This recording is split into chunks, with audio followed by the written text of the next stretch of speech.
Cross-examination, and in particular the focus be on what this officer knows about Mr. Watkins and establishing that he's a known alcoholic. Okay, so I'm going to go with what you said as the direct, is that it? Make it up as I'll you go make it up along, as I go officer. along. Now, Constable, you've been a constable in Smithers for the past 5 years, correct? Yes. And you're on regular general duties, correct? Yes. And in the course of your duties, you routinely deal with the people who have alcohol problems in Smithers, correct? Yes. And you have knowledge that Mr. Watkins is one of those individuals, correct? Yes. And you've had regular dealings with him from time to time? Yes. And in fact, you've witnessed Mr. Watkins walking on many different occasions, correct? I've witnessed him walking on occasion, yes. You witnessed him walking impaired, correct? Yes, we have arrested him for impaired being drunk in a public place before. And you've witnessed him walking when he's not impaired, correct?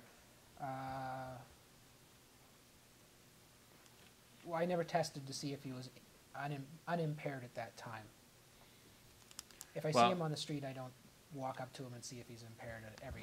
Let me rephrase the question, sir. You've witnessed him walking on times when you didn't arrest him for being intoxicated in a public place. Yes. Could I finish my questions, please? Now, sir, you'll agree with me that when you see him walking when you haven't arrested him for intoxication and when you've arrested him for intoxication, he has remarkable similarities in that he bobs and weaves as he walks, correct? There's a definite marked difference between how he walks when we haven't arrested him and how he walks when we have arrested him. But what I'm getting at, sir, is his balance tends to be off at all times, correct? I wouldn't say I have knowledge of that. Well, sir, you've watched him walk around by your own evidence numerous times in Smithers, sometimes while intoxicated and sometimes while he isn't intoxicated, or at least not intoxicated enough to be arrested, correct? When we suspected him of being intoxicated, he's had very huge difficulties in walking. And other times he just has some difficulties in walking, correct? Not that I've noticed, no. Now, sir, in terms of odor, I'm going to suggest to you that in all of your interactions with Mr. Watkins, you've recorded an odor of alcohol off of him. When we've arrested him, yes. I'm going to suggest to you, sir, that every time you talk to him, there's an odor of alcohol because he always has alcohol on his breath. He does have a distinct smell. So you'd agree with me that the odor of alcohol is something that's common with Mr. Watkins? Yes. And in terms of his general appearance, he's generally disheveled, correct? Yes.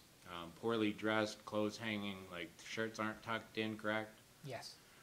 Shoelaces and stuff are often not tied. Often not tied. Okay, and generally he looks unkempt, correct? Yes. And when you see him and he's walking a bit untoward, you pretty much just accept that's Mr. Watkins, correct? Not necessarily. Well, let me clarify then, sir. What I'm getting at is when the times when you've seen Mr. Watkins where you're arresting him for intoxication in a public place, he's markedly intoxicated, correct? Yes. Yes. But you'll also agree with me that on numerous other times that you've interacted with Mr. Watkins, he's just been somewhat intoxicated, correct? I have difficulty discerning the degrees of intoxication of Mr. Watkins, but yes. And that would be because he's generally got some alcohol in his system at all times, correct? He appears to be an alcoholic, yes. Thank you.